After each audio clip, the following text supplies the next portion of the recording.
Mimi kwa majina naitwa John Simon John, ni mwanafunzi wa kilimo na ufugaji, natokea chuo cha Dides ambacho kinapatikana mkoa wa Dodoma. Napenda kuuliza nyinyi mnashughulika na kitu gani?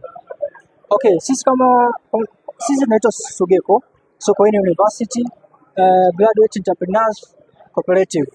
Sasa tumeona kwamba pale Dides pia mnahusika na masuala ya ujasiriamali, na sisi moja kwa moja tunajihusisha na ujasiriamali moja kwa moja, lakini pia tunajihusisha na masuala ya kilimo, kutumia mbinu nzuri au mbinu stahiki kwenye masuala mazima ya kilimo ili kupata product ambayo itafaa zaidi sokoni. Lakini pia tuna product ya internship and job abroad, ambapo unaweza ukaapply kupata kazi nje ya nchi, ukapata kazi, lakini pia sio tu kazi, ni mafunzo ambayo yatakunufaisha wewe. Ukirudi nchini kwetu utakuwa ni mtu ambaye utasaidia vijana wengine kujiajiri kwenye masuala mazima ya kilimo. Sawa sawa. Sasa kwa connection ambayo mnaifanya nyinyi na wanafunzi ambao wamefika diploma, unaweza kutuelezea?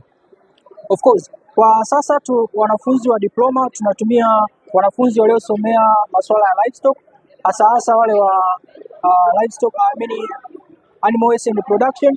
Kwa hao watu wanaweza kuwa ni beneficiary wa hizi programs za kwetu, na tunashukuru sana kwa sababu Sugeko na CRDB Foundation hao watu wameungana kwa pamoja. Kwa sasa hivi wanaweza kufund hiyo kitu. Watu wengi wanasemaga ni gharama, lakini kwa sasa kwa sababu Imbeju imeingilia kati, tunaweza tukakava hiyo gharama kupitia program nzima ya Imbeju. Kwa hiyo wanafunzi wa diploma ya Animal Waste and Production wanaweza wakawa wanufaika sana.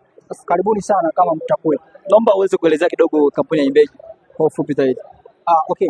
Imbeju maana yake kwanza ni mbegu.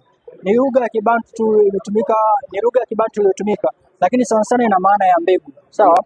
Mbegu maana yake wao wanatupatia mbegu ya kuweza kuanzisha biashara za kwetu ambazo baadaye zitatusaidia. Kwa sisi ambao tunapeleka wanafunzi nje ya nchi au kwenye masuala ya kilimo, kwanza Imbeju inawasaidia wakulima wadogo kupata fursa mbalimbali kwenda kujikita zaidi kuwekeza kwenye kilimo.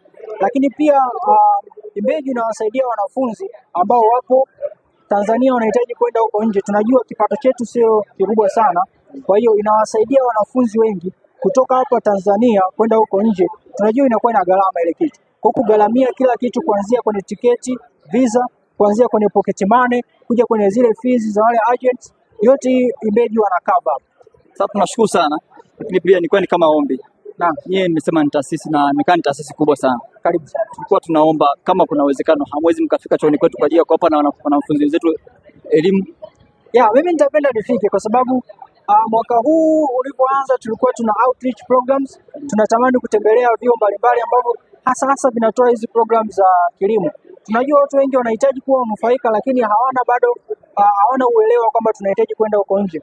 Kwa hivyo nina uhakika kabisa kiongozi wangu hapa, baada ya kutoka hapa tutawasiliana ili kwamba tutakapoanza zile outreach programs za kutembelea mkoa wa Dodoma, basi nitafika hata chuoni kwenu, kwa sababu tuna vyuo viwili ambao tumevitembelea hapa Dodoma. Kuna moja kinaitwa Trustd, hiki tulishakitembelea na tuna partnership tuna watu ambao tunawapeleka huko nje. Lakini pia kuna chuo kingine nimesahau jina kidogo, nina uhakika hata chuo chenu pia tunaweza tukakitembelea pia. Sasa kama mlifika Trustd, maana mmefika kwetu, kwa sababu ukimaliza Trustd unaingia chuo chetu sisi inaitwa Dides. Okay, sawa. Kwa maana ni yale tu. Trustd ni wanufaika wakubwa sana wa programu ya kwetu.